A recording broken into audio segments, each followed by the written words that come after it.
Hey, what's up, guys? Hope you all have a great day and staying safe. So, basically, in this episode, I'm trying to explain how the AWS CLI can be used and what we can do to benefit by querying the resources within the AWS services using the AWS CLI. So, the AWS CLI is mostly supported across all the AWS services, and they are under active development. And yeah, it's a great way to check the API and the payload for accessing the APIs, and just to inspect the results of the requests, which is provided by AWS service. So in this particular instance, um, in this episode, I'm going to explain like a few things regarding the AWS CLI. So basically, I'm assuming that there's a background about AWS service generally and the IAM roles. Um, in particular, because in my scenario, I'm accessing one of the EC2 instances that I have in my machine, um, and my machine now is connected to the to that instance, and that instance already associated with one of the IAM roles, which has enough permission to access the EC2 instances. So if I want to go and just query the STS and ask the STS to give me the caller ID, the caller identity, we will see that the provided results are showing the results for a role is not for an actual user, which is assumed by the EC2 instance. And we can see that the name of the instance as if it is the user ID. And in actually, like if you access the IAM in my account, you won't see this user. So this is actually like generated once the instance is launched and was able to assume the role. And at the same time, this is the role of um, um, the ARN of the STS assumed role. So from here we can start like first by checking the AWS version that is installed, and before that, basically what we can do is just for any Ubuntu, I mean it's fairly easy, I believe, to go update and then sudo apt get install AWS CLI -y. So that should be already installed, which we are already expecting from 1.1869. So from here we can start by going to the AWS EC2 and describe VPCs. So I only have one VPC, which is the default one, which is provided by AWS account.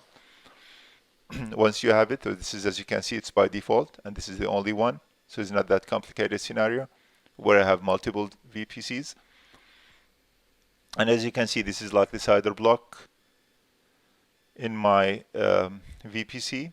This is the JSON results as expected, and it has the attributes for the VPC, and this is usually the parent node for the results. So what we can do is in most cases, this won't be like the simple results that we'll get every time when we access the resources or the APIs. It will be more complicated.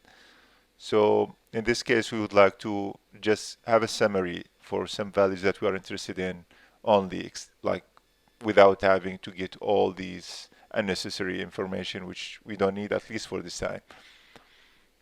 So what we can do, we can use the query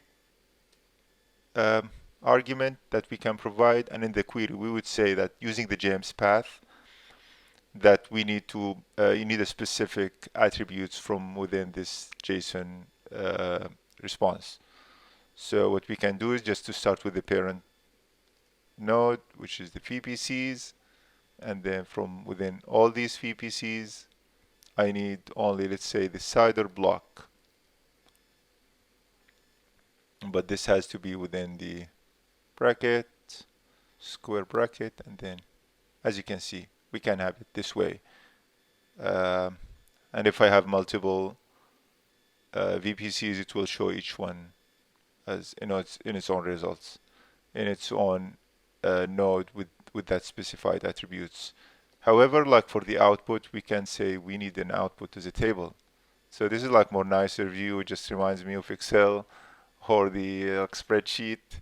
Generally, many people like this, especially like if they're in CSV format. So it depends on your use case and how you want to filter the results and how to query them. It's up to you and what type of output would you like to see. I would also like to go into more complicated scenarios where we can also describe the subnets through the CLI. And by default, AWS provides 3 subnets for each account in each region. So yeah, and this is like it's part of the CIDR that we've seen above. Like the default CIDR is /16, and this one is going /20, and then 3116, and the other one is 016, and the third one is 32. Oh, so yeah, this is like the default stuff. I haven't done this myself. And this is like part of the simplicity that is provided by the cloud provider. What we can also do here is here like we can see that just now the results is a bit bigger than before, so we need just to summarize these results to something we are interested in. So I would say like I'm still interested in the CIDR block, and not really now interested in the availability zone, but maybe later on.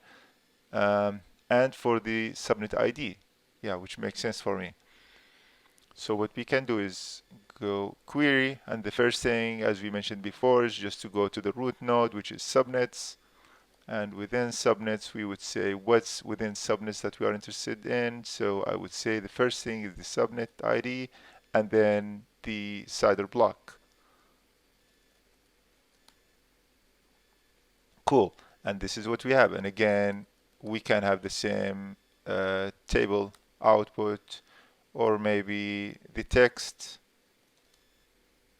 Yeah, the text is useful really when you have like a bash script, and in the bash script you can just use sed or awk just to parse this output. It can be done easily, and to do other queries. So let's say if you are, let's say, accessing Route 53 for DNS records, you can extract each A record or maybe MX record and then verify that endpoint with curl or maybe any other tool that you might be using for this. But anyhow, like this is the other use case for using output as text, which would be easier to parse for batch scripts.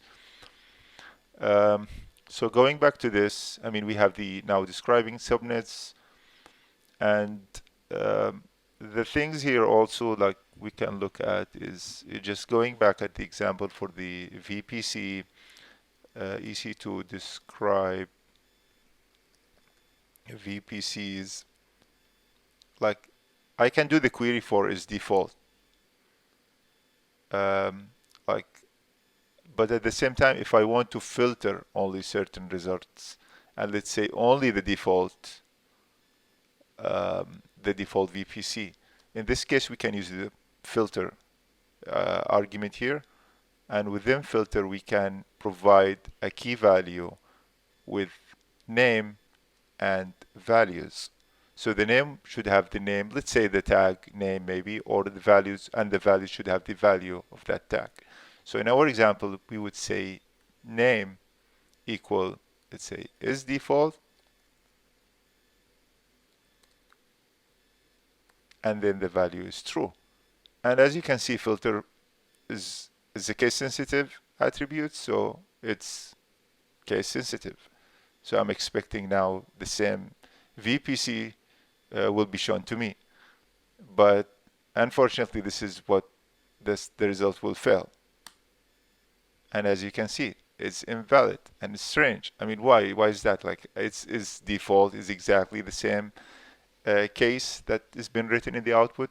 So it turns out this like API's call somehow is just giving you the results in a different format that's being stored within the API itself. Like let's say now it's is default with capital I and D, but internally it's lowercase. So what we can do about this is we can go to the API page and access the documentation and to verify the exactly how the attributes can be filtered. So going back here, as an example, I'm now in the AWS CLI reference, and the good thing here is you can go to filters, and within filters you can see the actual attribute value, and as you can see here, its default is a bit different from what we used before. So it's not like as it was shown there in the JSON results. So it's not representing the actual values. So we need to stick to these cases, which is small letter and then the name, the default as written here. So basically, in order to fix this, I just need to do this, and it's working. So this is like one of the things that we need to be careful with when we are using the queries here, is just to make sure that what we are trying to access is actually identical to what's being provided by the APIs. And yeah, like if you look also at state or owner ID is totally different from what's being shown there. So this is something to keep in mind in order to use the CLI properly and to benefit from these um, capabilities within the tool. As we did before, we can also do query on top of the filter. And in this case, again, we can say VPCs, and then here we can say owner, or maybe VPC ID.